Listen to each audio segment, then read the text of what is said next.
야권 통합 논의를 둘러싸고 더불어민주당 김종인, 국민의당 안철수 대표가 감정적인 대립 양상마저 보이고 있습니다. 오늘은 안 대표가 김종인 대표의 야권 통합 제안을 선거를 혼탁하게 하는 정치공학적 접근이라며 다시 한번 비난을 쏟아냈습니다. 국회 연결합니다. 안윤학 기자. 네, 국회에 나와 있습니다. 자, 안철수 대표가 기자회견을 했는데요. 자세한 내용 전해주시죠. 네, 안철수 대표는 오늘도 작심한 듯 야권 통합 제안을 거세게 비난했습니다. 안 대표는 먼저 야권 통합 제안을 선거를 혼탁하게 하는 정치공학적 접근이라며 평가절하했습니다. 또 최근 김종인 대표가 20% 컷오프 대상에 있는 국민의당 의원들의 이름도 공개하겠다며 무례하게 행동해놓고 다시 합치자는 것은 진정성 있는 제안이 아닌 정치 공작일 뿐이라고 비판했습니다. 김종인 대표를 직접 정도준한 비판 발언도 쏟아냈습니다. 안 대표 자신은 야권 통합을 위해 결단해 왔는데 김 대표는 새누리당의 새 확산을 위해 헌신해 왔다며 누가 통합을 말할 자격이 있느냐고 따져 물었습니다. 그러면서 이 광야에서 죽을 수도 있다는 말로 독자 노선의 의지를 분명히 했고 이어 최원식 대변인도 일각에서 제기되는 수도권 후보 연대의 가능성도 없다며 선을 그었습니다.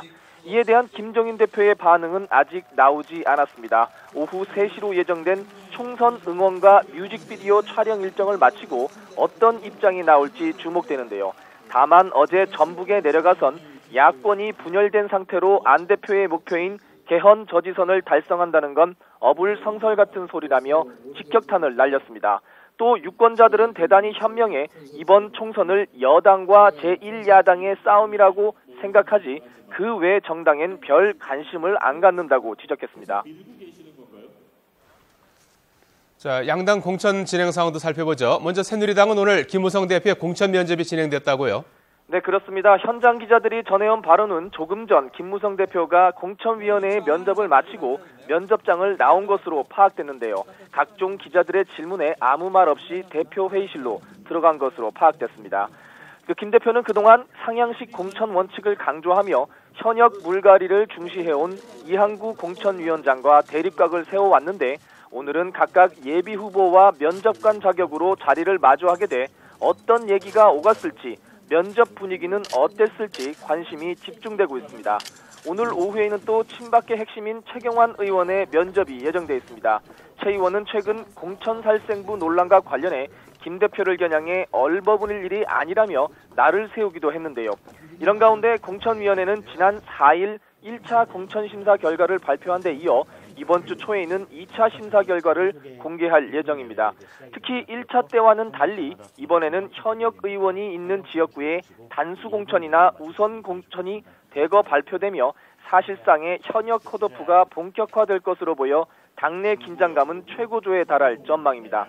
특히 살생부에 등장했던 친박계 3선 김태환 의원이 지난 4일 1차 발표 때 가장 먼저 공천서 탈락하며 친박 중진과 비박계의 동반 물갈이설이 일부 현실화되는 것 아니냐는 우려 섞인 관측도 나오고 있습니다. 안윤학 기자, 야당 일정은 어떻습니까? 네, 더불어민주당은 오늘 지역구 추가 신청자들에 대한 면접 심사를 진행합니다. 특히 당내 영입 인사인 표창원 전 경찰대 교수와 김병관 전 웹젠 의장, 조은천 전 청와대 비서관이 각각 지역구 서울 수도권 지역에 공천 신청을 한 상태라 면접 내용이 주목됩니다. 더민주는 또 그동안 현역 의원들을 대상으로 정밀 심사를 진행하고 있는데요. 이르면 오는 8일 이 명단을 공개하면서 사실상 2차 물갈이를 단행하고 조만간 지역별 경선에 돌입한다는 방침입니다. 당내에서는 정밀 심사 대상이 40여 명에 달하고 10명 이상의 의원들이 또 한 번 컷오프 대상에 포함될 것이라는 관측도 나오며 술렁이고 있습니다. 호남 민심에 공을 들이고 있는 국민의당은 조금 전부터 광주 지역 집단 면접을 실시하고 있습니다. 국민의당 내에서는 광주 현역 의원들에 대한 물갈이 폭에 관심이 쏠렸던 만큼 오늘 면접 결과에 따라 내부 갈등의 가능성도 배제할 수 없습니다. 지금까지 국회에서 YTN 안윤학입니다.